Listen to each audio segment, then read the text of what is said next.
അലിഫ് ലാം മീം. ഇത് ഖുർആനിലെ ഒരു ആയത്താണ്. ഖുൽ ഹുവല്ലാഹു അഹദ്. ഇത് ഖുർആനിലെ ഒരു ആയത്താണ്. ഈ ആയത്ത് ഇന്ന് ഏതെങ്കിലും ഒരു പിതാവ് തന്റെ പൊന്നാര മകനെ പിടിച്ചിരുത്തിയിട്ട് പഠിപ്പിച്ച പടച്ച റബ്ബേ വർഷങ്ങളോളം ഇബാദത്ത് ചെയ്ത പ്രതിഫലം കിട്ടുമെന്ന് നബി മുഹമ്മദ് മുസ്തഫ സല്ലല്ലാഹു അലൈഹി വസല്ലമ തങ്ങൾ പറയുകയാണ്.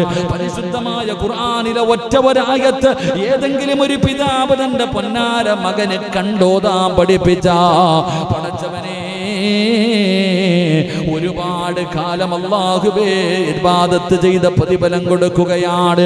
അബൂ ഹുറൈറ റളിയല്ലാഹു തആല അൻഹു പറയുകയാ, ഇനി ഒരു പിതാവ് കാണാതെ പഠിപ്പിച്ചാൽ, ഇത് കണ്ടോതാൻ പഠിപ്പിച്ചാൽ, ഇനി കാണാതെ പഠിപ്പിച്ചാലോ ആ മനുഷ്യന്റെ ജീവിതത്തിൽ അന്ന് വരെ ചെയ്ത പാപങ്ങൾ അല്ലാഹു പുറത്തു കൊടുക്കുമെന്ന് ആദരവായ പ്രവാചകൻ നബി മുഹമ്മദ് മുസ്തഫ സല്ലല്ലാഹു അലൈഹി വസല്ലമ തങ്ങൾ പറയുമ്പോൾ എന്റെ പിതാക്കന്മാരോട്, എന്റെ പ്രിയപ്പെട്ടവരോട് പറയുന്നു, നിങ്ങളുടെ കുടുംബത്തിൽ ഒരു ആലിമ് വേണേ, ഒരു ഹാഫിദ് വേണേ.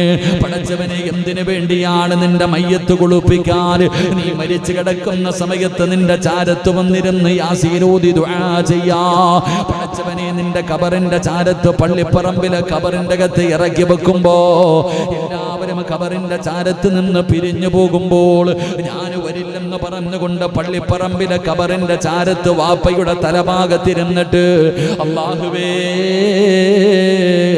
പരിശുദ്ധമായ ഖുർആൻ സൂറത്തു യാസീൻ ഓതിയിട്ട് അല്ലാ എന്റെ പിതാവിന് സ്വർഗ്ഗം കൊടുക്കണേ അല്ലാ. ഹൃദയത്തിൽ ഖുർആൻ ചുമന്നുകൊണ്ട് നടക്കുന്നവന്റെ പ്രാർത്ഥനയുണ്ടല്ലോ, അല്ലാഹുവിന്റെ ഖുർആൻ പഠിക്കുന്ന മക്കളുണ്ടല്ലോ, ആ മക്കളുടെ ദുആയിക്ക് ഉത്തരമുണ്ടെന്ന് ആദരവായ പ്രവാചകൻ നബി മുഹമ്മദ് മുസ്തഫ സല്ലല്ലാഹു അലൈഹി വസല്ലമ തങ്ങൾ പറയുകയാണ്, അവരുടെ ദുആയിക്ക് ഉത്തരമുണ്ട്. പിന്നെ എന്തിനാ പിതാവേ നീ പേടിക്കുന്നത്? വാപ്പാ നിന്റെ ജീവിതത്തിൽ പ്രയാസങ്ങളും പ്രതിസന്ധികളും ദുഃഖങ്ങളും ദുരിതങ്ങളും വേദനകളും പടച്ചവനെ ജീവിതത്തിലേക്ക് കടന്നു വരുമ്പോ അല്ലാഹുവിന്റെ വിശുദ്ധമായ ഖുർആൻ പഠിച്ച മകനെ പിടിച്ചിരുത്തിയിട്ട് മോനെ ദുആ ചെയ്യടാ, ഉമ്മയുടെ രോഗം മാറട്ടെ, വാപ്പയുടെ കച്ചവടത്തിൽ അഭിവൃദ്ധി ഉണ്ടാകട്ടെ, മോനെ സമാധാനമുള്ള ജീവിതം കിട്ടാൻ അല്ലാഹുവിന്റെ മുന്നിൽ ഖുർആൻ ഹൃദയത്തിൽ കൊണ്ട് നടക്കുന്ന നീയൊന്ന് ദുആ ചെയ്യാൻ. അവനെങ്ങാനും പടച്ച റബ്ബിന്റെ മുന്നിലേക്ക് ഇരു കരങ്ങൾ ഉയർത്തിയിട്ട് ദുആ ചെയ്താ ആ ദുആയിക്ക് ഉത്തരമുണ്ടെന്ന് നബി മുഹമ്മദ് മുസ്തഫ സല്ലല്ലാഹു അലൈഹി വസല്ലമ തങ്ങൾ പഠിപ്പിക്കുമ്പോൾ അവന്റെ മഹത്വം നിങ്ങൾക്കറിയാനിട്ടാണ്. അവൻ അല്ലാഹു കൊടുത്തിരിക്കുന്ന സ്ഥാനം എന്താണ്? മഹാനായ പ്രവാചകൻ സല്ലല്ലാഹു അലൈഹി വസല്ലമ തങ്ങൾ പറയുകയാ, ആ മനുഷ്യൻ ഈ ലോകത്ത് നിന്ന് യാത്ര പറയുമ്പോൾ നിന്റെ പൊന്നാര മകനുണ്ടല്ലോ, അല്ലാഹുവിന്റെ വിശുദ്ധമായ ഖുർആൻ ഹൃദയത്തിൽ കൊണ്ട് നടക്കുന്നവനുണ്ടല്ലോ, അവൻ ഈ ലോകത്ത് നിന്ന് യാത്ര പറയുമ്പോ സക്കറാത്തിന്റെ അവസ്ഥയിൽ മരണത്തോട് മല്ലടിച്ചുകൊണ്ട് കിടക്കുമ്പോ അല്ലാഹുവിന്റെ മലക്കുകൾ ചോദിക്കുകയാ, അല്ലാ തഖാഫൂ വലാ തഹ്സനൂ വഅബ്ശിറൂ ബിൽ ജന്നാ. വിശുദ്ധമായ ഖുർആൻ പഠിച്ച മകന് മരിക്കുന്ന സമയത്ത് അവന് സക്കറാത്തിന്റെ അവസ്ഥയിൽ മരണത്തോട് മല്ലടിച്ചുകൊണ്ട് കിടക്കുമ്പോ അതാ മലക്കുൽ മൗത്തിനെ കാണുന്ന സമയമുണ്ടല്ലോ, മലക്കുകൾ ചോദിക്കുന്നു, എന്തിനാടാ മോനെ കരയുന്നത്? എന്തിനാ നീ പേടിക്കുന്നത്? നീ ഖുർആൻ ഇഷ്ടപ്പെട്ടവനല്ലേ, നീ ഖുർആൻ പഠിച്ചവനല്ലേ, നീ ഖുർആൻ ചുമക്കുന്നവനല്ലേ, മോനെ നിനക്കല്ല സ്വർഗത്തിൽ തരുന്ന പ്രതിഫലം കാണണോ? നമ്മൾ മരിക്കുമ്പോ സ്വർഗം കണ്ടിട്ടാണ് മരിക്കുന്നത്. ഒരു മുഅ്മിന് മരിക്കുന്ന സമയം അല്ലാഹുവിനെ ഭയന്നുകൊണ്ട് തഖ്വയായ ജീവിതം നയിച്ച് നടന്ന മനുഷ്യൻ മരിക്കുമ്പോ അവൻ സ്വർഗം കണ്ടിട്ടാണ് മരിക്കുന്നത്. എങ്കിൽ അല്ലാഹുവിന്റെ ഖുർആൻ പഠിക്കുന്നവർ മരിക്കുമ്പോൾ, അല്ലാഹുവിന്റെ ഖുർആൻ ചുമന്നവർ മരിക്കുമ്പോ സ്വർഗത്തിലെ ഇരിപ്പിടമാ അല്ലാഹു കാണിച്ചു കൊടുക്കുന്നത്. ഇതാണ് സ്വർഗമെന്നല്ല പറയുന്നത്, ഇതാടാ നിനക്ക് അല്ലാഹു തരുന്ന പ്രതിഫലം. സ്വർഗത്തിലെ നിന്റെ ഇരിപ്പിടം ഇതാടാ, സ്വർഗത്തിലെ നിന്റെ വീടിതാടാ. വഅബ്ശിറൂ ബിൽ ജന്നാ, സ്വർഗം ഇങ്ങനെ കാണിച്ചു കൊടുത്ത്, സ്വർഗത്തിലെ തന്റെ സ്ഥാനം ഇങ്ങനെ കാണിച്ചു കൊടുക്കുകയാ. അല്ലാഹുവിന്റെ റസൂല് പറഞ്ഞു കിട്ടുന്ന രണ്ടാമത്തെ പ്രതിഫലം, മൂന്നാമത്തെ പ്രതിഫലം എന്തെന്നറിയോ?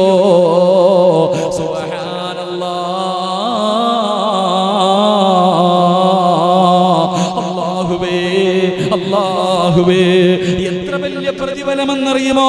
അവന്റെ ജനാസ പള്ളിപ്പറമ്പിലെ ഖബറിന്റെ അകത്ത് ഇറക്കി വെച്ചാ എന്ന് പറഞ്ഞ രണ്ട് മലക്കുകൾ കടന്നു വരുമല്ലോ.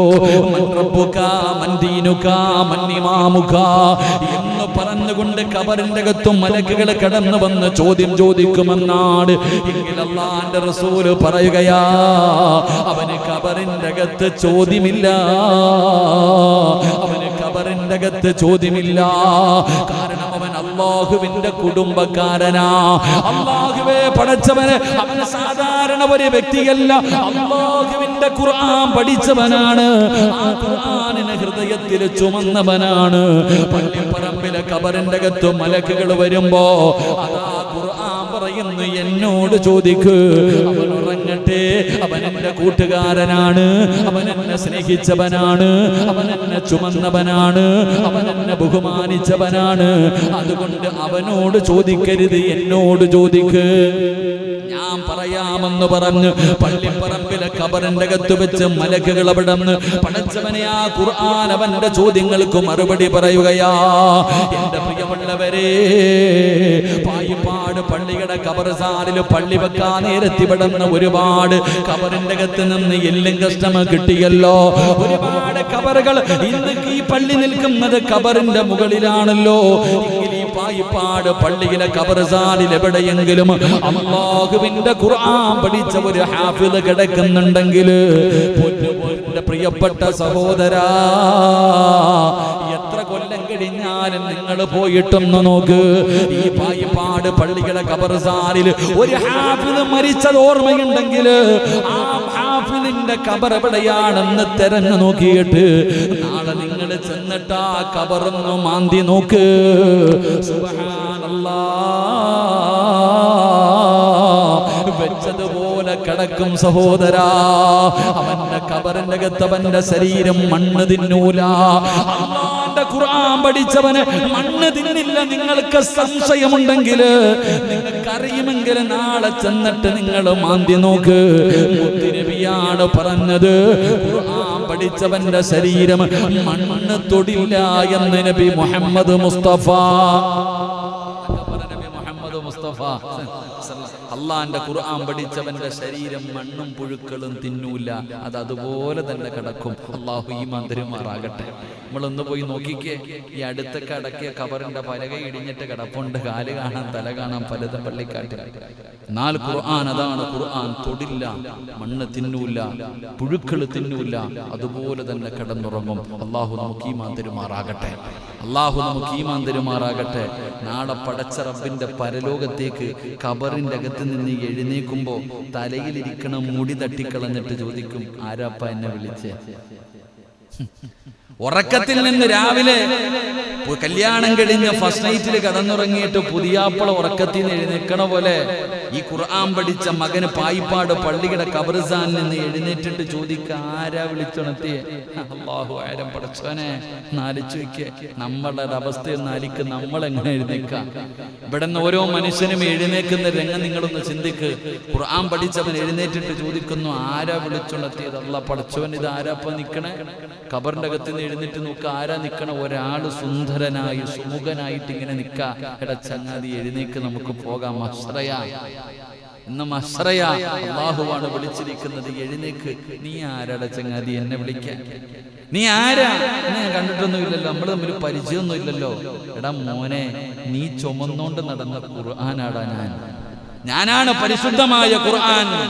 നീ എഴുന്നേക്ക്, വിളിച്ചുണർത്തിയിട്ട് പടച്ചവനെ നല്ല വസ്ത്രങ്ങൾ അങ്ങോട്ട് കൊടുക്കുക, സ്വർഗത്തിലെ വസ്ത്രം ധരിപ്പിക്കുക. ഏറ്റവും കൂടുതൽ വില കൂടിയ വസ്ത്രങ്ങൾ, അള്ളാഹുവിന്റെ സ്വർഗത്തിലെ വസ്ത്രങ്ങളൊക്കെ ധരിപ്പിച്ചിട്ട് ഇവന്റെ തലയിൽ കിരീടം വെച്ച് കൊടുക്കുന്ന, ഇവന്റെ ഉമ്മാക്കും ഉപ്പാക്കും കിട്ടണ അതിനും വേറെ. ഇവന്റെ ഈ ഖുർആൻ പഠിക്കുന്ന ഒരു വിദ്യാർത്ഥി, ആ വിദ്യാർത്ഥിയുടെ മാതാപിതാക്കൾക്ക് പോലും പ്രത്യേക പരിഗണനയുണ്ടെന്നാണ്. അപ്പൊ ഇവന്റെ തലയിൽ ഇങ്ങനെ വസ്ത്രവും വെച്ച് തൊപ്പിയൊക്കെ വെച്ചു കൊടുത്തിട്ട് ഖുർആൻ ഇങ്ങനെ കയ്യിൽ പിടിച്ചിട്ട് അള്ളാടെ മുന്നിൽ കൊണ്ടോ, പടച്ചവനെ അള്ളാഹ് ഇവനെ സ്വർഗം കൊടുക്കണം തമ്പുരാനെ.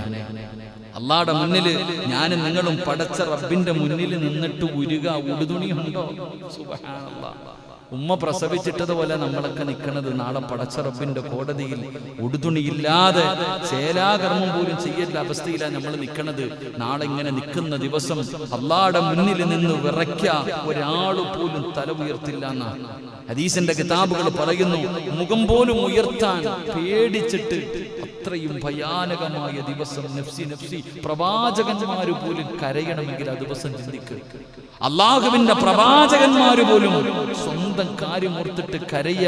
മഹാനായ നബി മുഹമ്മദ് മുസ്തഫ സല്ലല്ലാഹു അലൈഹി വസല്ലമ തങ്ങൾ ഒരു സഹാബിയോട്, ഇബ്നു മസ്ഊദ് റളിയല്ലാഹു തആല അൻഹു ഖുർആൻ ഓതുകയെ അടുത്ത് വന്നിരുന്നിട്ട് പറഞ്ഞു, ഇബ്നു മസ്ഊദേ എനിക്കൊന്ന് ഖുർആൻ ഓതി തരുവോ? ഇബ്നു മസ്ഊദ് റളിയല്ലാഹു തആല അൻഹു ചോദിച്ചു, നബിയെ അങ്ങക്കല്ലേ ഖുർആൻ ഇറങ്ങിയേ, ഞാൻ ഓതി തരണോ? പ്രവാചകൻ സല്ലല്ലാഹു അലൈഹി വസല്ലം തങ്ങൾ പറഞ്ഞു, നീ ഓത്, എനിക്ക് നീ ഓതുന്നത് കേൾക്കാൻ വലിയ ഇഷ്ടമാണ്. അള്ളാഹുവിന്റെ പ്രവാചകൻ സല്ലല്ലാഹു അലൈഹി വസല്ലം തങ്ങൾ അവിടെ നിന്ന് പറഞ്ഞു, എനിക്ക് വേണ്ടി ഒന്ന് ഖുർആൻ ഓതിത്താ. മഹാനായ ഇബ്നു മസ്ഊദ് റളിയല്ലാഹു തആല അൻഹു പരിശുദ്ധമായ ഖുർആൻ സൂറത്തുൻ നിസാ ആണ് ഓതുന്നത്. അള്ളാന്റെ വിശുദ്ധമായ ഖുർആൻ സൂറത്തുൻ നിസാ ഇങ്ങനെ ഓതുകയാണ്. അള്ളാന്റെ റസൂൽ സല്ലല്ലാഹു അലൈഹി വസല്ലമ തങ്ങള് അവിടെ ഇങ്ങനെ കേട്ടുകൊണ്ടിരിക്കുകയാണ്. അതാ ഇങ്ങനെ ഓതി ഓതി വരികയാണ്. റബ്ബേ, പരിശുദ്ധമായ ഖുർആൻ ഇങ്ങനെ ഓതിക്കൊണ്ടിരിക്കുമ്പോ അതാ പരിശുദ്ധമായ ഖുർആൻ സൂറത്തുൻ നിസാ ഇങ്ങനെ ഓതിക്കൊണ്ടിരിക്കുകയാണ്. അത് ഓതുന്ന സമയത്താണ് ഇബ്നു മസ്ഊദ് റളിയല്ലാഹു തആല അൻഹു നാളെ ഓരോ സമുദായത്തിന്റെയും പ്രവാചകന്മാര് നാളെ സാക്ഷികളാക്കി നാളെ പരലോകത്ത് കൊണ്ടുവരുമെന്നുള്ള ആയത്ത് ഓതുമ്പോ ജനാബിക ഹൗലാഇ ശഹീദ്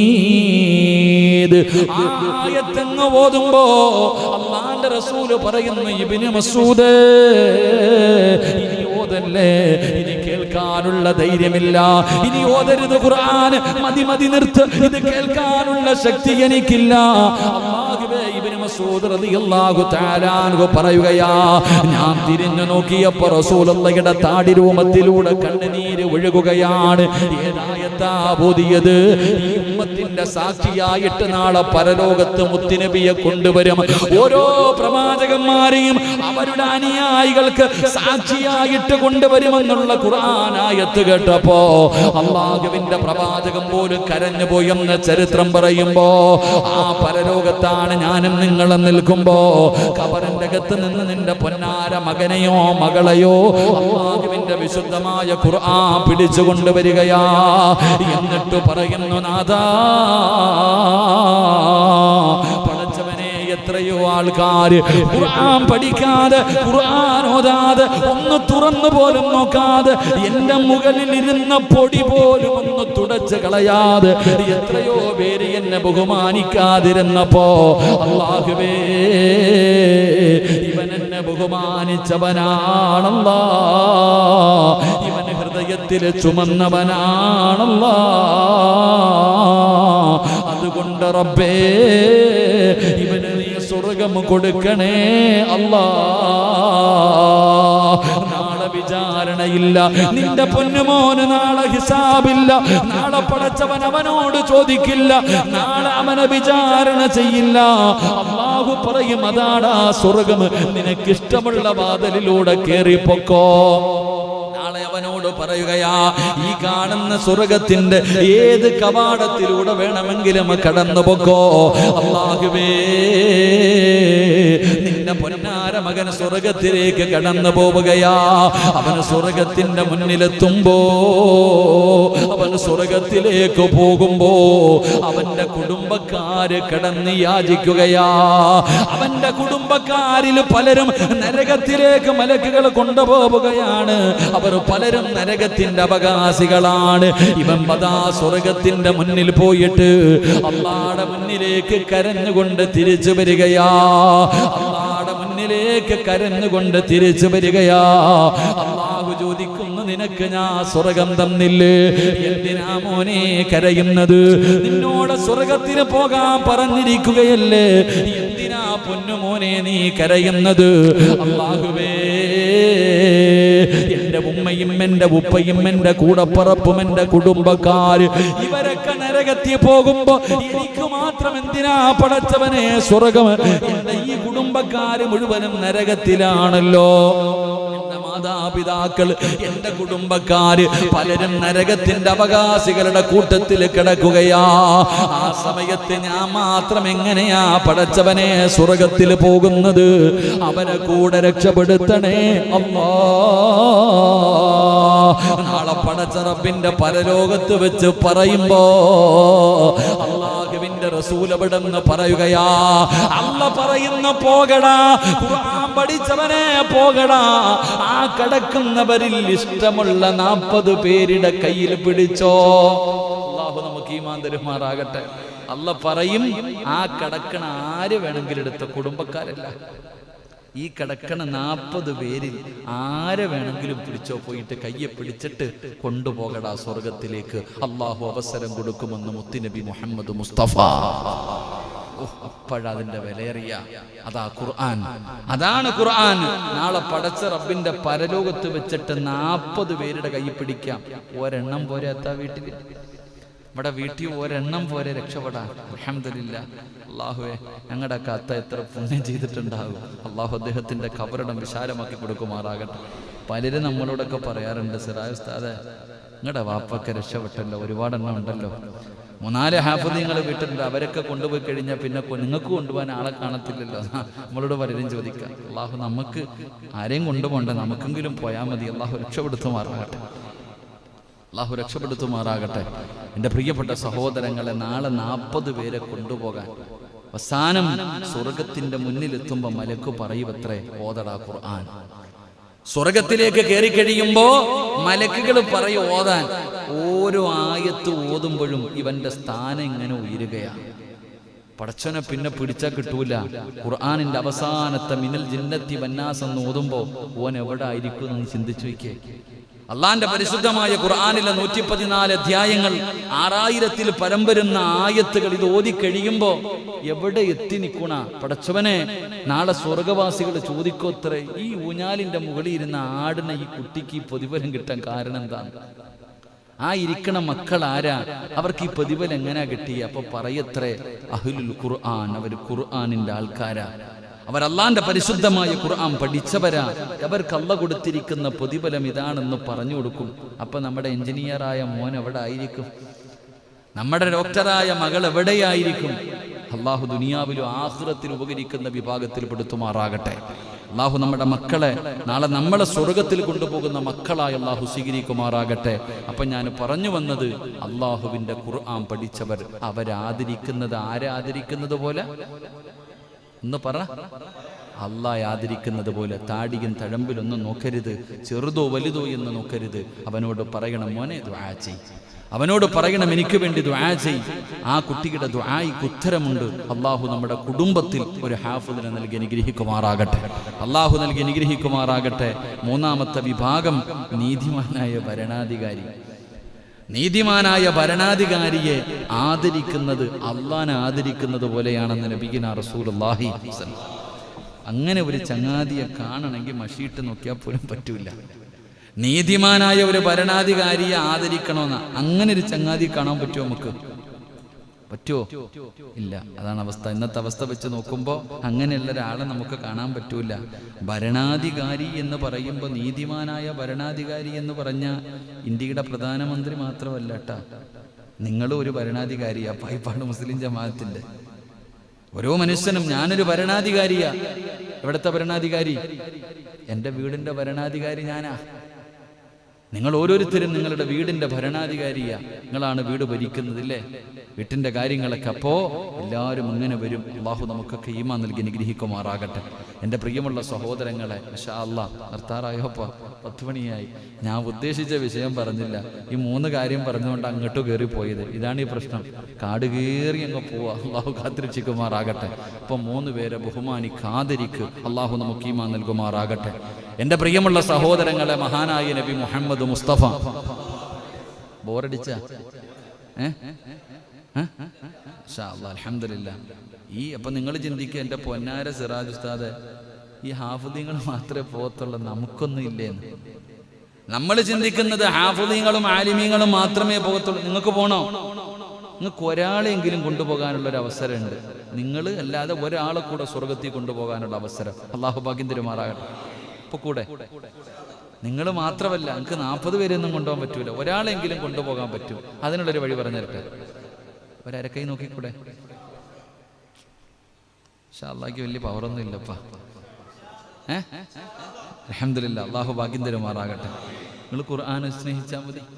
നിങ്ങൾ ഖുർആൻ ഓതണം. ഒരു ദിവസം പോലും ഖുർആൻ ഓതാത്ത ഒരു ദിവസം നിങ്ങളുടെ ജീവിതത്തിൽ പാടില്ല. നിർബന്ധമായിട്ടും നിങ്ങളുടെ വീട്ടിൽ ഖുർആൻ ഓതണം. നിങ്ങളുടെ ഭാര്യ, നിങ്ങളുടെ മക്കൾ, അത് ടൈം ടേബിൾ ആയിരിക്കണം, നിർബന്ധമായിട്ട് ഓതിപ്പിച്ചിരിക്കണം. വീട്ടിൽ ആരെങ്കിലും ഖുർആൻ ഓതാത്ത ഒരു ദിവസം നിങ്ങളുടെ വീടിൻ്റെ അകത്ത് വേണ്ട, നിർബന്ധമായിട്ടും. പടച്ചവനെ, എത്രയോ സമ്പന്നന്മാർ എനിക്കിപ്പോഴും ഓർമ്മയുണ്ട്. ഏറ്റവും വലിയ, ഞാൻ കണ്ണൂര് പാനൂർ എന്ന് പറയുന്ന സ്ഥലത്ത് ഒരു വീട്ടിൽ പോയി. അള്ളാഹു അദ്ദേഹം യൂസുഫ് ഹാജി എന്ന് പറയും, അള്ളാഹു ആഫിയത്തും ദീർഘായുസ് കൊടുത്ത് അനുഗ്രഹിക്കുമാറാകും. അത്ഭുതം തോന്നിയിട്ടുണ്ട്. ഞാൻ അവിടെ വഴുതിന് പോയപ്പോൾ വീട്ടിൽ പോയി. ഇത്ര വലിയ സമ്പന്നനാ, ഇത്ര തലാൽ ഗ്രൂപ്പിന്റെ MD ആണ്, ഒരുപാട് സ്ഥാപനങ്ങളുള്ളവരാ. ഞാൻ അദ്ദേഹത്തിന്റെ വീട്ടിൽ പോയി മഗ്രിബ് നമസ്കാരം കഴിഞ്ഞപ്പോൾ എനിക്ക് അത്ഭുതം തോന്നി. ഇത്രയും വലിയ സമ്പന്നനായിട്ടും ആ മഗ്രിബ് നമസ്കാരം കഴിഞ്ഞപ്പോൾ ആ വീട്ടിലെ കൊച്ചു കുട്ടികൾ വരെ ഇരുന്ന് ഖുർആൻ ഓതുക. ആ വീട്ടിലെ ആണുങ്ങളും പെണ്ണുങ്ങളും കുട്ടികൾ വരെ, അത് ആ വീട്ടിലെ നിയമമാ. ഇത്രയും വലിയ സമ്പന്നനായ മനുഷ്യന്റെ വീടിൻ്റെ അകത്ത് പോലും മഗ്രിബ് നമസ്കാരം കഴിഞ്ഞാൽ ഖുർആൻ ഓതിയിരിക്കണം, നിർബന്ധം. ഒരു 10 മിനിറ്റ്, അത് കഴിഞ്ഞ് പഠിക്കാൻ തന്നെ അവകാശമുള്ളൂ. ഇത് ഞാൻ പറയുന്നത് ഏതെങ്കിലും ഒരു പാവപ്പെട്ടവന്റെ കുടിലിലെ കാര്യമല്ല. ഒരുപാട് സൂപ്പർ മാർക്കറ്റുകളുള്ള തലാൽ ഗ്രൂപ്പ് എന്ന് പറയുന്ന വലിയൊരു ഗ്രൂപ്പ്, അവരുടെ കുടുംബത്തിന്റെ അവസ്ഥയാ. അള്ളാഹു അദ്ദേഹത്തിന് ദീർഘായുസ് കൊടുത്ത് അനുഗ്രഹിക്കുമാറാകട്ടെ. ആഫിയത്തും ദീർഘായുസും അൽഹംദുലില്ലാ, നമ്മളൊക്കെ വലിയ ഇഷ്ടപ്പെടുന്നവരാ. അള്ളാഹു ആഫിയത്തും ദീർഘായുസും കൊടുക്കുമാറാകട്ടെ. എൻ്റെ പ്രിയപ്പെട്ട സഹോദരങ്ങൾ, അതാണ് വീട് നിർബന്ധം. ഇവിടേക്ക് ഞാൻ ചോദിച്ചു, ഭക്ഷണം ഒരുമിച്ച് കഴിക്കുക വീട്ടിൽ? എവിടെ പോയാലും ഓടിപ്പിടച്ച് വരും മക്കളൊക്കെ. കാരണം എന്തേ? ഒരുമിച്ച് ഒറ്റ വീട്ടിൽ, ആ വലിയ വീടിൻ്റെ അകത്ത് ഒരുമിച്ചിരുന്ന് അവർ ഭക്ഷണം കഴിക്കാറുള്ളൂ. അതൊക്കെ ആയിരിക്കാം അവരുടെയൊക്കെ ജീവിതത്തിലും ബിസിനസ്സിലെയും ബറക്കത്ത്. അള്ളാഹു നിലനിർത്തി കൊടുക്കുമാറാകട്ടെ. എൻ്റെ പ്രിയപ്പെട്ട സഹോദരങ്ങളെ, ഞാൻ പറഞ്ഞത്, നിർബന്ധമായും നമ്മുടെ വീടുകളിൽ ഖുർആൻ ഓതുന്നത് നിർബന്ധമാക്കണം. അങ്ങനെ നമ്മൾ ഓതാൻ തയ്യാറായാൽ, മഹാനായ നബിയിന റസൂലുള്ളാഹി സ്വല്ലല്ലാഹു അലൈഹി വസല്ലമ തങ്ങൾ പറഞ്ഞു, അള്ളാഹുവിന് ചില അടുത്ത ആൾക്കാരുണ്ടെന്ന് പറഞ്ഞാൽ കുടുംബക്കാര്, നമ്മളെ പോലുള്ള കുടുംബമല്ല, അള്ളാഹുവിനോട് അടുത്തവർ. റസൂലുള്ളാഹി സ്വല്ലല്ലാഹു അലൈഹി വസല്ലമ തങ്ങളോട് സഹാബത്ത് ചോദിക്കുന്ന, അള്ളാഹിന് കുടുംബക്കാരുണ്ടോ നബിയെ? ഉണ്ട്. ആരാ? അഹ്ലുൽ ഖുർആൻ, ഖുർആനിന്റെ അഹ്ലുകാര്. അള്ളാഹ്ക്ക് മക്കളോ കൂടപ്പുറപ്പോ അല്ല, അള്ളാഹുവിലേക്ക് അത്രയും അടുത്തവരാരാ? ഖുർആൻ പഠിക്കുകയും പഠിപ്പിക്കുകയും ആ ഖുർആനിനെ ഹൃദയത്തിൽ കൊണ്ടു നടക്കുകയും ഓതുകയും ചെയ്യുന്നവർ. അള്ളാഹു ഭാഗ്യം തരുമാറാകട്ടെ. അപ്പൊ ഇൻഷാ അല്ലാഹ് ഓതിക്കൂടെ? ഇന്നു മുതൽ മരിക്കണ കാലം വരെ പരിശുദ്ധ ഖുർആൻ ഒരു ദിവസം ഒരു സൂറത്തെങ്കിലും ഓതിയിട്ടേ ഉറങ്ങാവൂ. അള്ളാഹു ഭാഗ്യം തരുമാറാകട്ടെ. ഇൻഷാ അല്ലാഹ്. ഏത് സൂറത്ത് ഓതും? ഏത് സൂറത്ത് ഓതും? ഫാത്തിഹായോ, അതോ ഇന്നാത്തനെ, അതോ കുൽഹു വല്ലായോ? ഏതാ ഓതാ? ഒരെണ്ണം ഫിക്സഡ് ആക്ക്, അതാകുമ്പോ പ്രതിഫലം കിട്ടുമല്ലോ. സൂറ 30 ആയത്തുണ്ട് കാക്ക, ബുദ്ധിമുട്ടായിരിക്കും ചിലപ്പോൾ. എളുപ്പമുള്ളത് വല്ലോ നോക്കാം. ഇപ്പൊ തറാവീക്ക് വരുമല്ലേ, ഇവിടെ എങ്ങനെ വല്ലുഹ മുതലാണോ? ഇവിടെ പോയപ്പോ, അടുത്ത വാഴത്തിന് പോയപ്പോ പറഞ്ഞത് വല്ലുഹ മുതല. ചില പള്ളിയിൽ അലന്തറ മുതൽ താഴോട്ടടിക്കണ 10-10. ചില പള്ളികൾ വല്ലുഹ മുതൽ താഴെ വരെ 20 സൂറത്തുകൾ ഓതും. ചില പള്ളിയിൽ അലംതറ കൈഫ മുതൽ ഇഖ്ലാസ് വരെ. വീണ്ടും ഒന്നുകൂടെ. അത്ര എളുപ്പം തീർത്തിട്ട് ഓടുന്നു. അല്ലാഹു അഅലം. അല്ലാഹു നമുക്ക് പറഞ്ഞിട്ട് കാര്യമില്ല. ചില ആൾക്കാർക്ക് ധൃതി എങ്ങനെ നോക്കും, എവിടാടാ ഏർത്ത് തീരുന്ന പള്ളി. ഈ ചങ്ങനാശ്ശേരി പായിപ്പാട് ഏറ്റവും ആദ്യം തീരുന്നത് ഏത് പള്ളിയിലാ നോക്കും. അല്ലോ പടച്ചോനെ സലീം ഉസ്താദിൻ്റെ ഒക്കെ വിത്ര നമസ്കാരത്തിൽ വലിയ സൂറത്തൊക്കെ ഓതൻ അങ്ങോട്ട് പോയിട്ട് കാര്യമില്ല, അങ്ങനെ ചിന്തിക്കുന്നവരുണ്ട്. എൻ്റെ പ്രിയപ്പെട്ട സഹോദരങ്ങൾ, എവിടെ എങ്ങനെ ഇപ്പം ഹത്തം തീർക്കല അല്ല എങ്കിലും അൽഹംദുലില്ലാ ഈ പ്രാവശ്യം നമുക്ക് പോതാ ഇല്ലേ സാർ? ഓതല്ലേ പള്ളിയില്ലല്ലോ, ഇവിടെ ഓതാനാ? ഈ കൊട്ടം തറയിലാ കിടക്കണ സുജൂദിലൊക്കെ. ഇതൊക്കെ നല്ലത്. ഇവിടെ സുജൂദ് ചെയ്യുമ്പോൾ കാലിന് ഇത്തിരി വേദനയുണ്ട് കേട്ടപ്പാ. സുജൂദ് ചെയ്യണ സമയത്ത് കാലിന് ഇത്തിരി വേദനയുണ്ട്. അതിനൊരു പരിഹാരം മെമ്പറെ അതിനൊരു പരിഹാരം കാണണപ്പാ. കാരണം ഉസ്താദിന് ഖബർ ചിന്തയും പരലോകമൊക്കെ ഓർമ്മ വരും. സത്യം പറഞ്ഞാൽ പുറകി വന്ന് നിസ്കരിക്കുമ്പോഴാണ് അതിൻ്റെ ബുദ്ധിമുട്ട്. നിങ്ങളൊക്കെ ചിലർ മുസല്ല കൊണ്ടുവന്നിട്ട് നിസ്കരിക്കും. മുസല്ല കാലിൻ്റെ വേദന പഠിച്ചോനെ അതിനെക്കുറിച്ചൊന്ന് ആലോചിക്കണം കേട്ടാ. ഇൻഷാ അല്ലാഹ് കൊറോണയുടെ പേരും പറഞ്ഞ് ഉള്ളതൊക്കെ മാറ്റിയിട്ടിരിക്കുക. ഒരു ഇതും ഇല്ല. അള്ളാഹു നമുക്ക് ഈമാൻ തരുമാറാകട്ടെ. എന്നിട്ടേക്കണം കേട്ടാ. ഷാജിയണ്ണം വിചാരിക്കും ഇങ്ങേരെന്തടാ എനിക്കിട്ട് തന്നെ കൂട്ടുന്നു. അല്ല നമുക്ക് അല്ലല്ല ഇമാമെന്ന് പറഞ്ഞാൽ എല്ലാം പറയണോപ്പാ. നമുക്ക് ആരുടെയും ഭക്ഷണമൊന്നും ഇല്ല. എല്ലാവരും അൽഹംദുലില്ലാ. അള്ളാഹു നമുക്ക് നല്ലതല്ലേപ്പാ.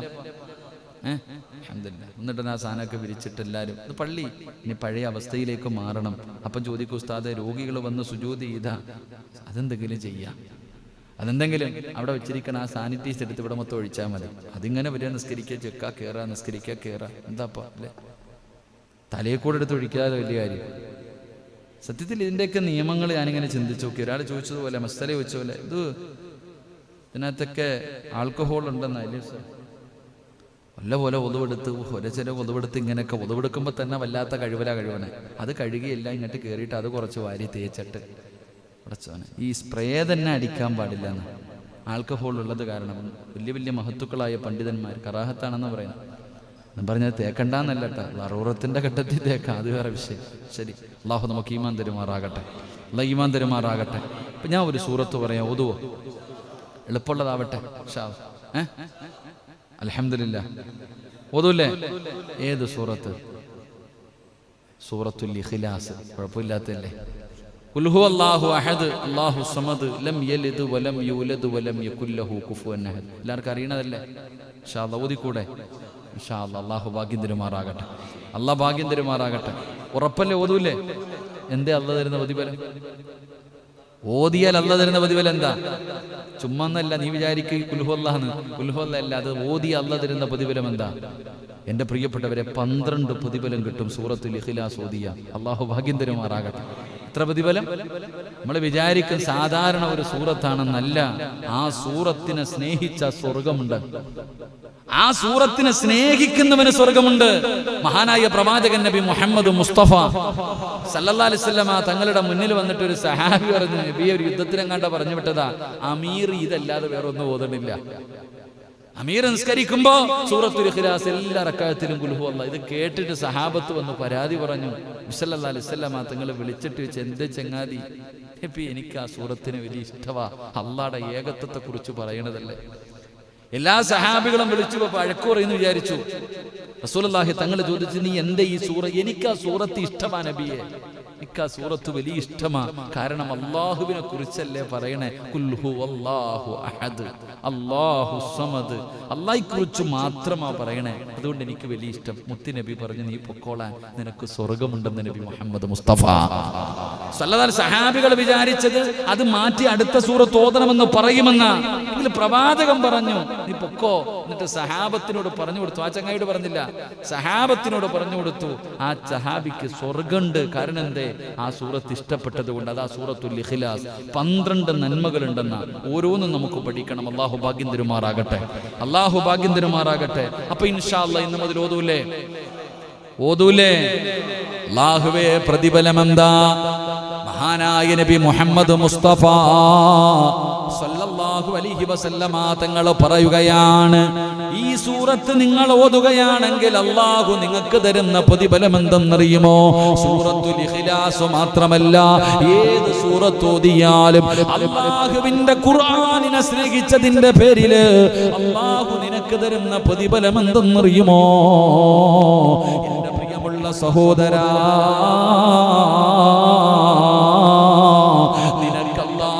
ഈമാനുള്ള ഒരു മരണം തരികയാണ്. ഈമാനുള്ള ഒരു മരണം. അല്ലാഹു നിനക്ക് ഈമാനുള്ള ഒരു മരണം തരും. പടച്ചവനെ, നീ മരിച്ചു കിടക്കുമ്പോ കാണുന്നവർ കൊതിക്കുകയാ. അല്ലാഹുവേ, ഇതെന്തൊരു മരണമാണ് തമ്പുരാന്, എന്തൊരു പ്രകാശമാണ് തമ്പുരാന്, എന്തൊരു പുഞ്ചിരിയാണ് തമ്പുരാന്. അല്ലാഹുവേ, എനിക്കും ഇങ്ങനെ ഒരു മരണം തരണേ അല്ലാ. എന്റെ പ്രിയമുള്ളവരെ, നിന്റെ ജനാസ കാണുന്നവർ മുഴുവനും കൊതിച്ചു പോവുകയാണ്. പടച്ചവനെ, ഈമാനുള്ള ഒരു മരണം അല്ലാഹു നിനക്ക് തരികയാ. 2, മഹാനായ നബി മുഹമ്മദ് മുസ്തഫ സല്ലല്ലാഹു അലൈഹി വസല്ലമ തങ്ങൾ പറയുകയാ, ഇതൊരു ചെറിയ സൂറത്താണെന്ന് നിങ്ങൾ ഒരിക്കലും കരുതരുത്. ഇതിന്റെ പ്രതിഫലമാണ് പറയുന്നത്. എന്റെ പ്രിയമുള്ളവരെ, മരിച്ചു കിടക്കുമ്പോ നിന്റെ മുഖത്ത് കാണാം അതിന്റെ പ്രതിഫലം. നിന്റെ കുടുംബക്കാര് കാണുകയാണ്, നിന്റെ ഭാര്യ മക്കള് കാണുകയാണ്, നിന്റെ നാട്ടുകാര് കാണുകയാണ്. അല്ലാഹുവേ, മരിച്ചു കിടക്കുമ്പോ നിന്റെ മുഖത്ത് പ്രകാശമാ. അങ്ങനെ ഒരു പ്രകാശം എല്ലാവർക്കും കിട്ടൂല. എന്റെ പ്രിയമുള്ളവരെ, ജീവിച്ചിരിക്കുമ്പോ ചിരിക്കാൻ പറ്റും, പക്ഷേ മരിച്ചു കിടക്കുന്ന സമയത്ത് ആർക്കാ ചിരിക്കാൻ കഴിയുക? ആർക്കാ ചിരിക്കാൻ കഴിയുക? പടച്ചവനെ, ആ മരണവേദനയുടെ പ്രയാസത്തില് അല്ലാഹുവേ, പടച്ചവനെ, കിടന്ന കിടപ്പിൽ കിടന്ന് മലമൂത്ര വിസർജനം നടത്തുകയാ. നിങ്ങൾ പലരുടെയും മയ്യത്ത് കണ്ടിട്ടുണ്ടല്ലോ, മുഖത്ത് നോക്കുമ്പോ തന്നെ ഭയമാണ്. മക്കളോട് പറയുന്നു, പോകണ്ട, പേടി തോന്നുമടാ പൊന്നുമോനെ. കണ്ണല്ലാഹുവേ, മുഖമെല്ലാം കരിവാളിച്ച് കറുത്തു, മുഖമൊക്കെ കറുത്തുപോയി, കണ്ണിങ്ങനെ തെള്ളിയിട്ട് പടച്ചവനെ ഭയപ്പെടുത്തുന്ന രീതിയിൽ മരിച്ചു കിടക്കുകയാ. അല്ലാഹുവേ, അങ്ങനെ ഒരു മരണം തരല്ലേ തമ്പുരാന്. എന്റെ പ്രിയമുള്ള സഹോദരങ്ങളോട് പറയുകയാ, മരിച്ചു കിടക്കുമ്പോ കാണാൻ നിനക്ക് അല്ലാഹു തരുന്ന പ്രതിഫലം. നിന്റെ മുഖത്ത് വല്ലാത്ത പുഞ്ചിരിയാണ്, നിന്റെ മുഖത്ത് വല്ലാത്ത പ്രകാശമാണ്. എന്റെ പ്രിയമുള്ളവരെ, ഇവിടെ ഇരിക്കുന്ന പലരും പടച്ചവനെ, അത്തിപ്പറ്റ ഉസ്താദിന്റെ ഖബർ സിയാറത്ത് ചെയ്യാൻ പോയവരുണ്ടല്ലോ. ആ മഹാനവറുകൾ പടച്ചവനെ ക്യാൻസർ എന്ന് പറയുന്ന രോഗം പിടിച്ച് ഒരു ഭാഗം മുഴുവനും വല്ലാതെ പടച്ചവനെ അവിടെ നിന്ന് നല്ലതുപോലെ സംസാരിക്കാൻ പോലും കഴിയാത്ത അവസ്ഥയിൽ, പക്ഷേ മരിച്ചു കിടന്നപ്പോഴുള്ള പ്രകാശമുണ്ടല്ലോ, മരിച്ചു കിടന്നപ്പോഴുള്ള പ്രകാശമുണ്ടല്ലോ, ആ മുഖത്തെ പുഞ്ചിരിയുണ്ടല്ലോ.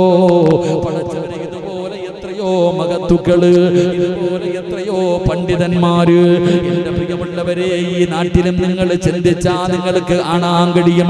പലരും ചിരിച്ചുകൊണ്ട് കിടക്കുന്നത് കണ്ടവരാണ്. അതുകൊണ്ട് സഹോദരാ, അല്ലാഹു നിനക്ക് തരുന്ന ഒന്നാമത്തെ പ്രതിഫലം നിനക്ക് കാണാൻ പറ്റൂല, നിനക്ക് കാണാൻ പറ്റൂല. പക്ഷേ ജനാസ കാണാൻ വരുന്നവർക്ക് മുഴുവനും കാണാൻ കഴിയുകയാണ്. ഈമാനുള്ള ഒരു മരണം അല്ലാഹു നിനക്ക് തരികയാ. 2, അല്ലാഹുവേ, പടച്ചവനെ, മലക്കുകൾ കരയുകയാണ്, മലക്കുകൾ കരയുകയാ. അല്ലാഹുവിന്റെ റസൂലല്ലേ പറഞ്ഞത്, അല്ലാഹുവിന്റെ റസൂലല്ലേ പറഞ്ഞത്, സഹാബാ, പായിപ്പാട് ചില വീടുകളിലും മലക്കുകൾക്കറിയാം. ചില വീടുകളും മലക്കുകൾക്ക് പരിചയമുള്ള വീടാണെന്ന് നബി മുഹമ്മദ് മുസ്തഫ സല്ലല്ലാഹു അലൈഹി വസല്ലമ തങ്ങൾ പറഞ്ഞു. മലക്കുകൾക്കറിയാം എന്റെ വീട്. ഇനിയിപ്പോ നമുക്കറിയോ? നിങ്ങൾ ഇരിക്കണ എല്ലാവരുടെ വീട് നിങ്ങൾക്കറിയോ? അറിയോ? അറിയില്ല. പക്ഷെ ആർക്കറിയാം? അള്ളാന്റെ മലക്കുകൾക്കറിയാം, അള്ളാഹുവിന്റെ മലക്കുകൾക്കറിയാം. മലക്കുകൾ ആകാശത്ത് നിന്ന് ഭൂമിയിലേക്ക് നോക്കുമ്പോ ചില വീട് പ്രകാശിക്കും അത്രേ. ഏത് വീട്? ഖുർആൻ ഓതുന്ന ഭവനം, ഖുർആൻ ഓതുന്ന വീട്. ഇനി ഏതെങ്കിലും ഒരു ദിവസം, എല്ലാ ദിവസവും നിന്റെ വീട്ടിൽ നിന്ന് ഖുർആൻ പാരായണം കേൾക്കാറുണ്ട്.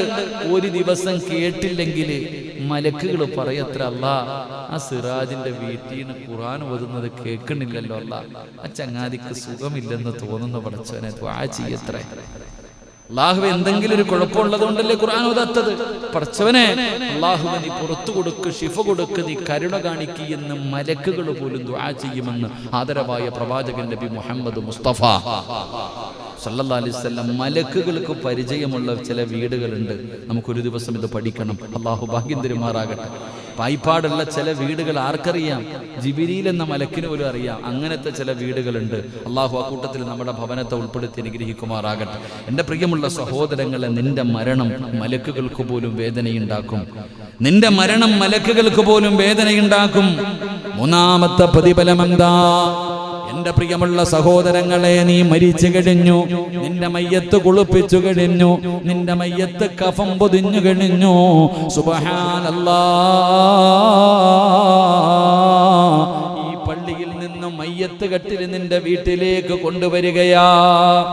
ഇവിടെ ഇവിടെ അപ്പൊ മയ്യത്ത് കട്ടിലിരിക്കണേ മദ്രസയ്ക്കകത്ത ഞാൻ കണ്ടിട്ടില്ലപ്പാ. എന്നെ പൊടിയടിച്ചിരിക്കുകയാണോ? വീട്ടിലേക്ക് വരേണ്ട ബെൻസ് കാറാട്ടാ. ഒന്ന് നോക്കറോ. എല്ലാരും കൂടെ ഓടിയാതെ കുഴപ്പമൊന്നുമില്ലല്ലോ. എന്റെ പ്രിയമുള്ള സഹോദരങ്ങൾ, അങ്ങോട്ട് നോക്കുക. പോട്ടെ, കുഴപ്പമില്ല. കുഴപ്പമെന്തെങ്കിലും ഉണ്ടോ?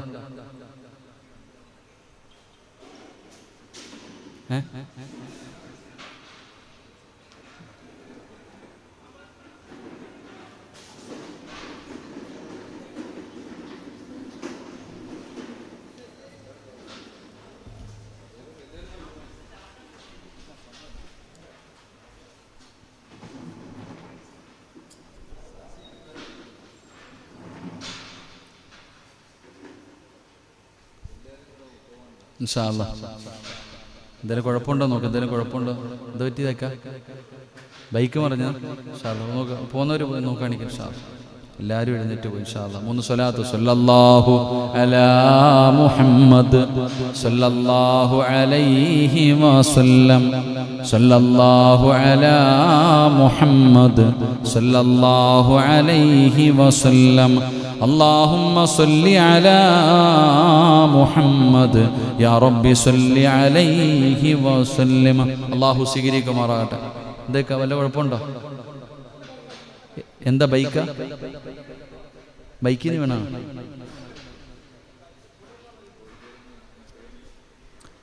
ഇൻഷാ അല്ലാഹ് അല്ലാഹു ശിഫ കൊടുക്കുമാറാകട്ടെ. ഒന്ന് ഹോസ്പിറ്റലിൽ ഒന്ന് കൊണ്ടുപോകാനുള്ള ഇൻഷാ അല്ലാഹ്. എൻ്റെ പ്രിയമുള്ള സഹോദരങ്ങളെ, മഹാനായ നബി മുഹമ്മദ് മുസ്തഫ സല്ലല്ലാഹു അലൈഹി വസല്ലമ തങ്ങൾ പറയുകയാണ്, പരിശുദ്ധമായ ഖുർആൻ ഓതുന്നവർക്ക് അല്ലാഹു തരുന്ന പ്രതിഫലം എന്താണ്? എൻ്റെ പ്രിയമുള്ള സഹോദരങ്ങളെ, മുഅ്മിനീങ്ങളെ, നിങ്ങളുടെ വീട്ടിലേക്ക് മയ്യത്ത് കട്ടിൽ കൊണ്ടുവരുമല്ലോ. കുടുംബക്കാര് മുഴുവനും നിന്നെ കുളിപ്പിച്ച് വെള്ള തുണിയിൽ പൊതിഞ്ഞിട്ട്, നല്ല വസ്ത്രത്തിൽ പൊതിഞ്ഞിട്ട്, പടച്ചവനെ അതാ കുടുംബക്കാര് മുഴുവനും സുഗന്ധമൊക്കെ തേച്ചിട്ട് ആ പള്ളിയിൽ നിന്ന് കൊണ്ടുവന്ന മയ്യത്ത് കട്ടിലിന്റെ മുകളിലേക്ക് നിങ്ങളെ എടുത്ത് കിടത്തിയിട്ട് എല്ലാവരും ലാ ഇലാഹ ഇല്ലല്ലാഹ് എന്ന് പറഞ്ഞുകൊണ്ട് ജനാസ ചുമന്നുകൊണ്ട് വരുമല്ലോ. പള്ളിയിലേക്ക് നിങ്ങളുടെ മയ്യത്തുകൾ കൊണ്ടുവരുമല്ലോ. അല്ലാഹുവിന്റെ ഖുർആൻ ഓതുമെന്ന് തീരുമാനിച്ചവര്, അല്ലാഹുവിന്റെ ഖുർആനിനെ ബഹുമാനിക്കുമെന്ന് ആദരിക്കുമെന്ന് കരുതിയവര്, മനസ്സിൽ നിയ്യത്ത് ചെയ്തവര്, എന്റെ പ്രിയമുള്ളവരെ, എത്രയോ പേര് പരിശുദ്ധമായ ഖുർആനെന്ന് തുറന്നു നോക്കാത്തവരുണ്ട്. പല വീടുകളുടെയും അലമാരിക്കകത്തുള്ള ഒരു കാഴ്ച വസ്തുവായിട്ട് ഖുർആൻ മാറിയല്ലോ. പല വീടിന്റെയും ടിവിയുടെ അടിയില്, പല വീടിന്റെയും തട്ടുംപുറത്ത് പൊടിയടിച്ചിട്ടാണ് അല്ലാഹുവിന്റെ ഖുർആൻ കിടക്കുന്നത്. അതിന്റെ മുകളിലിരിക്കുന്ന പൊടിയൊന്ന് തുടച്ചു കളയാൻ, അതിന്റെ മുകളിലിരിക്കുന്ന പൊടിയൊന്ന് തുടച്ചു കളയാൻ പലരും തയ്യാറാകാറില്ല. അതൊന്ന് തുറന്നു നോക്കാറില്ല. തുറന്നു നോക്കാറില്ല. എന്റെ പ്രിയമുള്ളവരെ, ശാപമാണ്. ഉസ്താദേ, വീടിന്റെ അകത്ത് സമാധാനമില്ല, വീടിന്റെ അകത്ത് സന്തോഷമില്ല. പടച്ചവനെ, പരാതി പറയുന്ന പിതാക്കന്മാരോട്, നിന്റെ വീടിന്റെ അകത്തിരിക്കുന്ന ഖുർആൻ, അലമാരിക്കകത്ത് നിരത്തി വെച്ചിരിക്കുന്ന ഖുർആൻ, അത് നീ ഒന്ന് തുറക്കാതെ വരുമ്പോ, അതൊന്ന് തുറന്നു ഓതാതെ വരുമ്പോ, ആ ഖുർആൻ നിന്റെ വീടിന്റെ അലമാരിക്കകത്തിരുന്നിട്ട് ആ ഖുർആൻ പറയുന്നു, നാഥാ,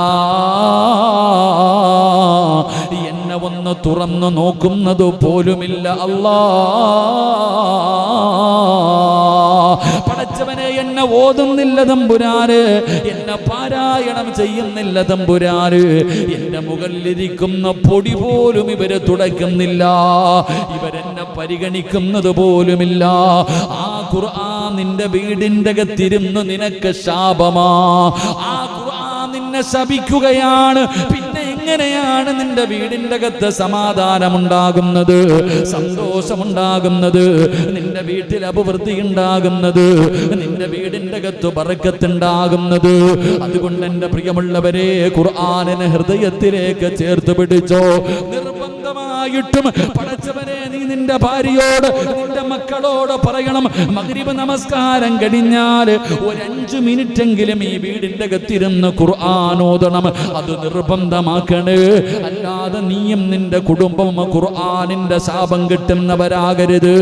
എങ്കിലും നിങ്ങൾക്ക് കിട്ടുന്ന പ്രതിഫലമെന്താ? എൻ്റെ പ്രിയപ്പെട്ട സഹോദരാ, എൻ്റെ പ്രിയപ്പെട്ട ചെറുപ്പക്കാരാ, എൻ്റെ ശബ്ദം കേൾക്കുന്ന ഉമ്മമാരെ, അല്ലാഹുവിന്റെ ഖുർആൻ അമിതമായി ഓതുന്ന എൻ്റെ പ്രിയപ്പെട്ടവര്, അല്ലാഹു നിങ്ങൾക്ക് തരുന്ന പ്രതിഫലം എന്തെന്നറിയുമോ? നിങ്ങളുടെ മയ്യത്ത് ചുമക്കുന്നതാരാ? നിങ്ങളുടെ മക്കളല്ല, നിങ്ങളുടെ കൂടപ്പറപ്പല്ല, നിങ്ങളുടെ കുടുംബക്കാരല്ല, നാട്ടുകാരല്ല. പിന്നെ നിങ്ങളുടെ ജനാസ ചുമക്കുന്നതാരാ? പായിപ്പാട് പള്ളിയിലേക്ക് നിന്റെ ജനാസ നിന്റെ വീട്ടിൽ നിന്ന് ചുമന്നു കൊണ്ടുവരുന്നതാരെന്നറിയുമോ? അല്ലാഹുവിന്റെ മലക്കുകളാ. അല്ലാഹുവിന്റെ മലക്കുകൾ നിന്റെ മയ്യത്ത് ചുമക്കുകയാ. മലക്കുകൾ ഖുർആൻ സ്നേഹിച്ചവര്, ഖുർആനിനെ ഇഷ്ടപ്പെട്ടവര്, ഖുർആൻ ഓതിയവർ, അവരെ ഖുർആനിന്റെ അഹ്ലുകാര്, അവരുടെ ജനാസ മലക്കുകൾ ചുമക്കുകയാ. ഇതിനേക്കാളും എന്ത് പ്രതിഫലമാണ് വേണ്ടത്? ജനിച്ച കാലം മുതൽ മരിക്കുന്ന കാലം വരെ പടച്ചവനെ സ്തുതിച്ചു കൊണ്ടിരിക്കുന്ന പടച്ച റബ്ബിന്റെ മലക്കുകൾ നിന്റെ ജനാസ ചുമക്കുകയാ. എന്റെ പ്രിയപ്പെട്ട സഹോദരാ, എന്റെ പ്രിയപ്പെട്ടവരോട് പായിപ്പാട് പള്ളിയിൽ കബറ് കുഴിക്കുന്നവരുണ്ടെങ്കിൽ, ഈ പള്ളിയിൽ കബറ് കുഴിക്കുന്നവരോട് നിങ്ങൾ ചോദിച്ചു നോക്ക്, ആരുടെയെങ്കിലും മയ്യത്ത് കബറടക്കാൻ കബറ് വെട്ടിയപ്പോ മണ്ണിന് വല്ല സുഗന്ധവുമുണ്ടായിരുന്നോ? പായിപ്പാട് പള്ളിയിലെ കബറ് കുഴിക്കുന്നവരുണ്ടല്ലോ, കബറ് കുടിക്കണ ആരെങ്കിലും നിങ്ങൾക്ക് അറിയെങ്കിൽ പോയിട്ട് ചോദിക്കാം, ആരുടെയെങ്കിലും മയ്യത്ത് കബറടക്കുന്നതിന് വേണ്ടി കുഴിയെടുത്തപ്പോൾ വല്ല സുഗന്ധവും നിനക്ക് അനുഭവിക്കാൻ കഴിഞ്ഞിട്ടുണ്ടോ? അള്ളാഹു ഈമാൻ തരുമാറാകട്ടെ, അള്ളാഹ് ഈമാൻ തരുമാറാകട്ടെ. ഇതേപ്പോ ഖജാൻജി, ഇതിന് കുഴപ്പമുണ്ടോ ചങ്ങായിക്ക്?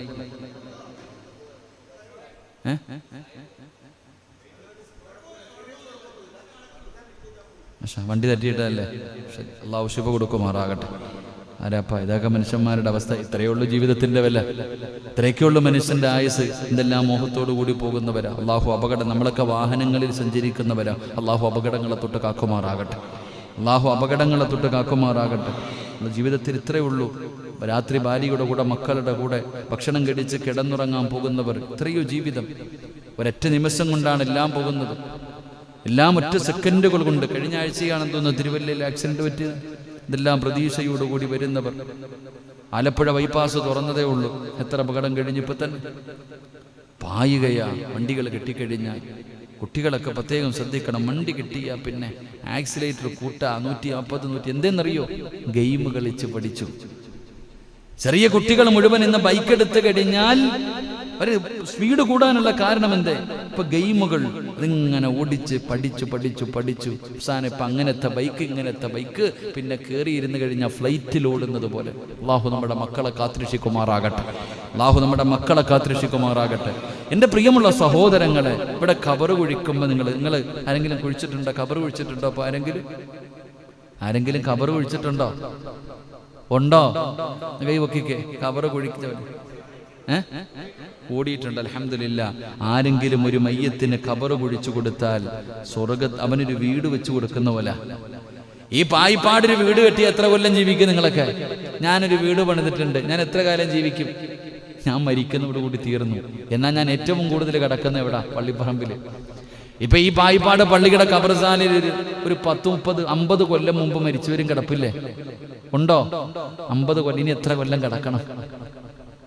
എത്ര കൊല്ലം? അപ്പൊ ഏറ്റവും കൂടുതൽ കിടക്കുന്നത് എവിടാ? ഏറ്റവും കൂടുതൽ കിടക്കുന്നത് എവിടാ? പള്ളിപ്പറമ്പില്. കോടികൾ മുടക്കി വീട് കെട്ടിയിട്ടിട്ടുണ്ട്, അവിടെ കിടക്കാൻ യോഗമില്ല. ഈ പള്ളിപ്പറമ്പിലാ വന്ന് കിടക്കുന്നത്. അതുകൊണ്ടാ പറഞ്ഞ പള്ളിക്ക് വല്ലതും കൊടുക്കാൻ. അതുകൊണ്ടാ പറഞ്ഞത് ഇതല്ലേ തറവാട്, ഇതല്ലേ തറവാട്. അവസാനം വന്ന് കിടക്കേണ്ടത് ഈ താഴെ കാണുന്ന ആ കാട്ടിലല്ലേ? എന്റെ പൊന്നാര സെക്രട്ടറി പ്രസിഡന്റ്, ഒരു ലൈറ്റ് വെക്കണം കേട്ടോ അവിടെ പള്ളിപ്പറമ്പിൽ. ആ പാവങ്ങൾക്ക് ഒരു പ്രകാശം. കാരണം കബറിന്റെ അകത്തേക്ക് പ്രകാശം കിട്ടിയില്ലെങ്കിൽ ലൈറ്റെങ്കിലും. ഇതിലെങ്ങോട്ട് ഇറങ്ങാൻ തന്നെ പേടിയാ. സുബ്ഹാനല്ലാഹ്. ഇവിടെ നിന്ന് അങ്ങോട്ട് ലൈറ്റൊക്കെ വെക്കണോപ്പാ. കബറാളികളാണെന്ന് പറഞ്ഞിട്ട് അവരെയും നമ്മൾ എന്ത് ചെയ്യാൻ പറയും? ഇരുട്ടിക്കൊണ്ട്. ഒന്നാമതേ കബറിന്റെ അകത്ത് ഇരുളെന്ത് ചെയ്യും? അപ്പൊ നിങ്ങൾ പറയും ഉസ്താദ് കബറിനകത്ത് തീയുണ്ടല്ലോ, പിന്നെന്തിനാണ്? അങ്ങനെയല്ല, ഇപ്പൊ അവര് ലൈറ്റൊക്കെ വെക്കണം. ഇൻഷാ അല്ലാഹ് വെച്ചോ. ആ, എൻ്റെ പൊന്നാര മെമ്പറെ പഞ്ചായത്തിൽ നിന്ന് വല്ലതും കിട്ടുമെങ്കിൽ അവിടെ ഒരു ലൈറ്റൊക്കെ വെച്ചുകൂടും ഇൻഷാ അല്ലാഹ്. കാരണം എന്താ, ഇപ്പം പള്ളിപ്പുറമ്പ് ഞാൻ അങ്ങനെ പോകുമ്പോൾ മതിലിൻ്റെ സൈഡിൽ അങ്ങനെ കൊണ്ട് പോകുമ്പോൾ ഒരു മതിലിൻ്റെ സൈഡിൽ ലൈറ്റ് ഇരിപ്പുണ്ട്. നിങ്ങളുടെ വീടാണ് അപ്പോൾ താഴെ ഉള്ളത്? ഇപ്പോൾ ആ, നിങ്ങളല്ലല്ലോ മറ്റേക്കാടെ വീട്. അങ്ങോട്ട് പോണ വഴി ലൈറ്റ്. ആ, ഇവിടെ പോകുമ്പോൾ ലൈറ്റൊക്കെ, ഒരു നല്ല ലൈറ്റൊക്കെ വെക്കണം. അൽഹംദുലില്ലാ. അള്ളാഹു നമ്മുടെ ഖബറിടം അള്ളാഹു പ്രകാശമാക്കി തരുമാറാകട്ടെ. എൻ്റെ പ്രിയപ്പെട്ട സഹോദരങ്ങളെ, ഖബറ് കുഴിച്ചാൽ എന്തേ പ്രതിഫലം? ഒരു വീട് വെച്ചു കൊടുക്കാം. കബറാളികൾക്കൊരു വീട് വെച്ചു കൊടുക്കുക. ഖബർ കുഴിക്കാന്ന് പറഞ്ഞതാ. അള്ളാഹു നിനക്ക് സ്വർഗത്തിലൊരു ഭവനം തരുമെന്ന് നബി മുഹമ്മദ് മുസ്തഫ. ഖബർ നിനക്കെന്ന് പറഞ്ഞാൽ നിനക്ക് ഖബർ കുഴിക്കണ സമയത്ത് പോയി കൂടണം. എന്തേപ്പാ നിങ്ങൾക്കൊന്നും ഖബർ കുഴിക്കാൻ അറിയില്ല? ഇവിടെ ആരാപ്പ കുഴിക്കണത്? അത് വെളിയിൽ നിന്ന് വിളിക്കുമല്ലേ? ഇവിടെ അങ്ങനെ അതിനൊരു ബാച്ച് വേണം. അതാ ഞാൻ നേരത്തെ പറഞ്ഞത്. പള്ളിയിൽ ഖബർ കുഴിക്കാൻ അൽഹംദുലില്ലാ ചെറുപ്പക്കാരൊക്കെ ഖബർ കുഴിക്കാൻ മരിച്ചതിന് ശേഷമല്ലപ്പാ, നേരത്തെ ഒരു ഖബർ കുഴിച്ചിടണം. ആരോ പറഞ്ഞിട്ട് ഇടയ്ക്കിടയ്ക്ക് ഖബറി ഇറങ്ങി കിടക്കണ ഒരു ചങ്ങാതി ഉണ്ടായിരുന്നത്. അനുസരണം പറയാനിട്ട് ആരോ ഒന്നിറങ്ങി കിടക്കണോപ്പാ, അതൊരു വല്ലാത്തതാ. ഞാൻ ഇറങ്ങിയിട്ടുണ്ട് ഖബറിൻ്റെ അകത്ത്. ഖബറിൻ്റെ അകത്തൊക്കെ ഒന്ന് ഇറങ്ങി നിൽക്കണം, ഒന്ന് നോക്കണം, ഒന്ന് കിടന്നൊക്കെ നോക്കണം. അത് വലിയ പാവമൊന്നുമില്ല, നല്ലതാ. അവസാനം അവിടെ പോയി കിടക്കേണ്ടവരാണെന്നുള്ള ബോധം വരുമല്ലോ. ഒറ്റയ്ക്ക് ഖബറിനൊക്കെ പോയി എന്നിട്ടൊന്ന് ഇറങ്ങി നിൽക്കണം. ഖബറിൻ്റെ അകത്തൊക്കെ ഒന്ന് ഇറങ്ങി ഒന്ന് കിടന്ന് നോക്കണം, നീളമൊക്കെ കറക്റ്റാണോ. നമുക്ക് പേടി അങ്ങോട്ട് പോകാൻ തന്നെ.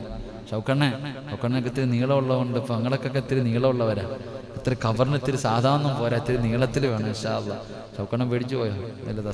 അല്ലാഹു ദീർഘായുസ്സ് കൊടുക്കുമാറാകട്ടെ. പാവം അൽഹംദുലില്ലാ. ആ, ഷൗക്കണ്ണൻ പറഞ്ഞിരിക്കുന്ന നേരത്തെ വെട്ടിയിടണമെന്നല്ലേ?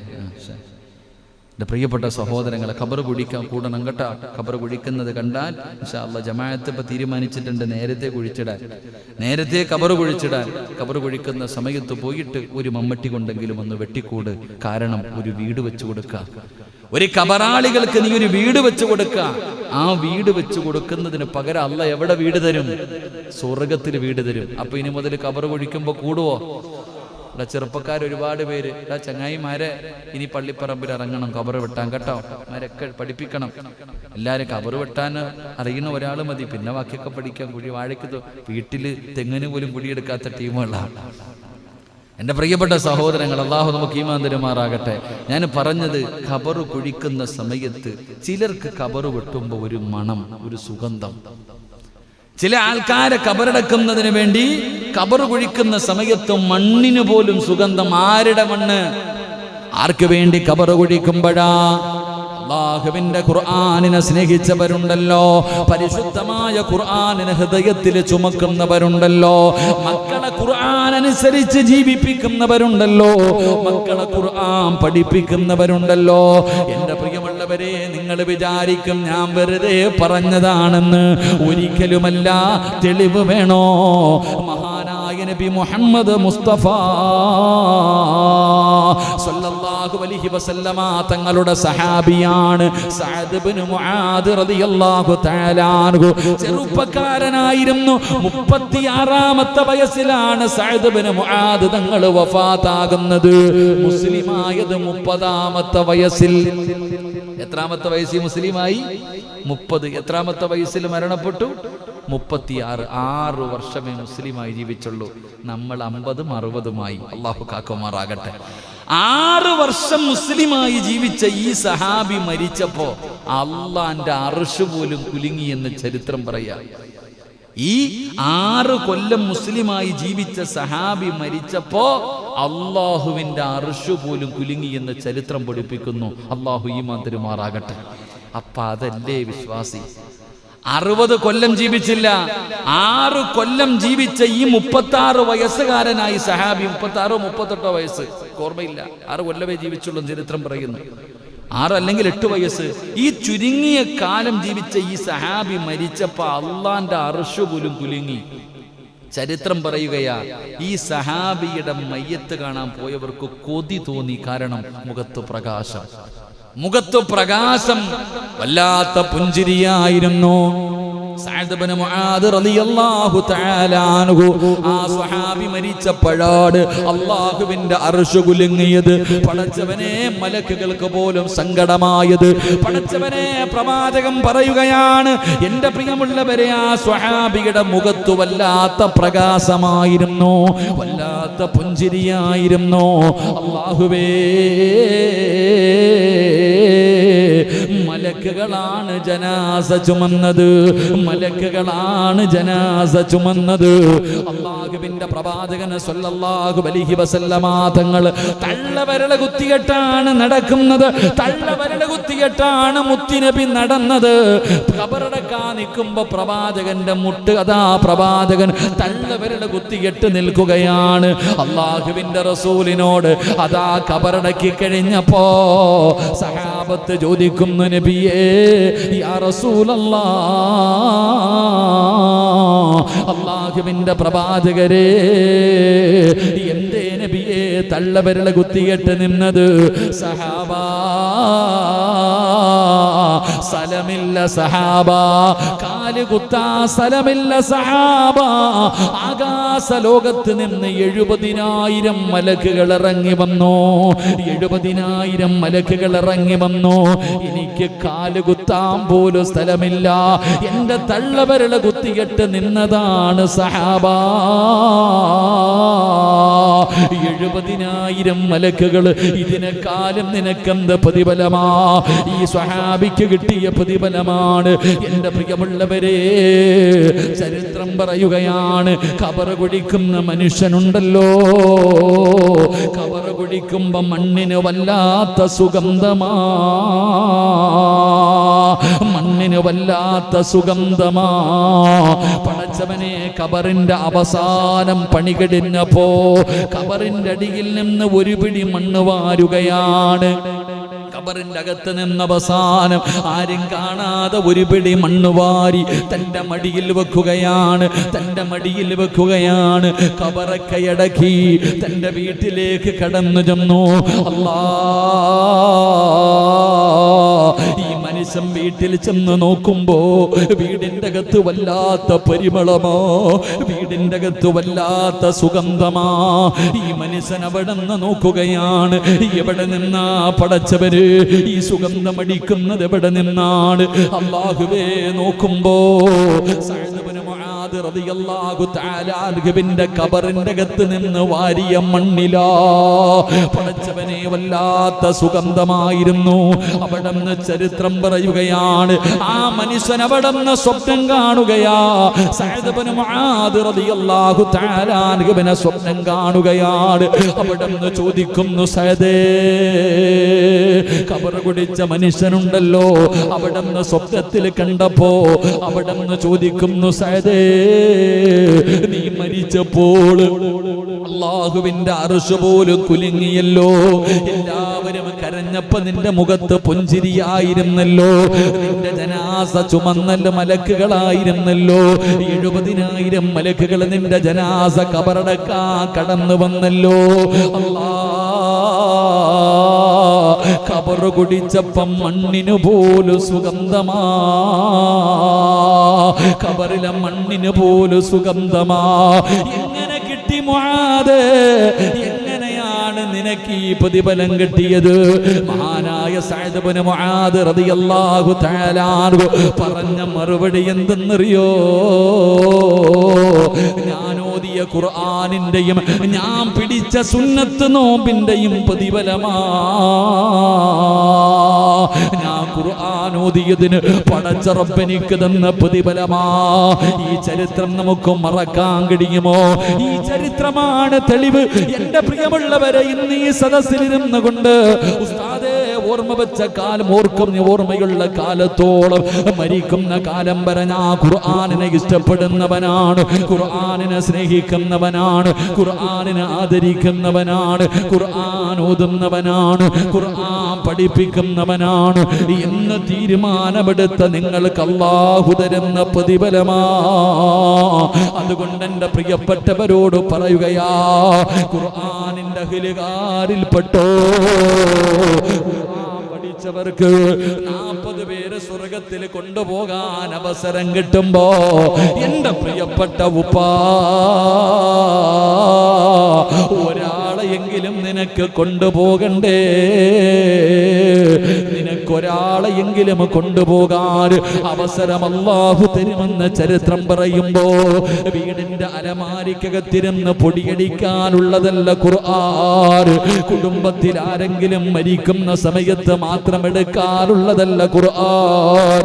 അത് വീടിന്റെ അകത്തിരിക്കുമ്പോ പലരും അതിന്റെ മുകളിലിരിക്കുന്ന പൊടി പോലും തുടയ്ക്കാറില്ല. അല്ലാഹുവേ, ഖുർആനിന്റെ ശാപം കിട്ടുന്നവരെ തൊട്ട് ഞങ്ങളെ കാക്കണേ അല്ലാ. നിനക്കതിന്റെ മഹത്വം അറിയാനട്ടാ. ലൗ അൻസൽനാ ഹാദൽ ഖുർആന അലാ ജബലിൽ റഅയ്തഹു ഖാസിഅൻ മുതസദ്ദിയൻ മിൻ ഖസിയത്തില്ലാഹ് വതിൽകൽ അംസാലു നദ്രിബുഹാ ലിന്നാസ്. അല്ലാഹുവിന്റെ വിശുദ്ധമായ ഖുർആൻ പറയുകയാ, ഈ ഖുർആനെങ്ങാണ് നിന്റെ വീടിന്റെ അലമാരിക്കകത്ത് കാഴ്ച വസ്തു പോലെ ഇരിക്കുന്ന പൊടിയടിച്ചിരിക്കുന്ന അലമാരിയുടെ മുകളിലെടുത്തിട്ടിരിക്കുന്ന ഖുർആനുണ്ടല്ലോ, അതെങ്ങാനും ഒരു പർവ്വതത്തിന്റെ മുകളിലാണ് ഇറങ്ങിയതെങ്കില് അകത്ത് കണ്ണാടിക്കകത്ത് സൗദിയിൽ നിന്ന് കൊണ്ടുവന്നത് നിരത്തി വെച്ചിരിക്കുക. അള്ളാഹു കാത്തിരക്ഷിക്കുമാറാകട്ടെ. എന്തിനാ കാണാനാ? അങ്ങനെ വെക്കരുത്. അങ്ങനെ വെച്ചിട്ടുണ്ടെങ്കിൽ ഓരോ ദിവസം ഓരോ ഖുർആൻ എടുത്ത് തുറന്നു നോക്കണം. ഇല്ലെങ്കിൽ അത് അവിടെ ഇരുന്ന് ശപിക്കും. അതാ നിന്റെ വീട് നേരെയാകാത്തത്. അള്ളാഹു കാത്തിരക്ഷിക്കുമാറാകട്ടെ. അല്ലേ? ടിവിയുടെ അടിയിൽ അല്ലെങ്കിൽ അലമാരിയുടെ മുകളിൽ കിടക്കാം. പൊടിയടിച്ചിട്ട് ആ പൊടിയെങ്കിലും ഒന്ന് തൂക്കണ്ട ചങ്ങാതി. അല്ലാഹു അലം. പല വീട്ടിൽ പിന്നെ ഖുർആൻ പോലും ഇല്ല. അല്ലാഹു കാത്തിരക്ഷിക്കുമാറാകട്ടെ. ഒന്നോർത്താൻ നല്ലതാ, ഇങ്ങനെ കിടക്കുന്നതിനേക്കാളും നല്ലത്. സുബ്ഹാനല്ലാഹ്.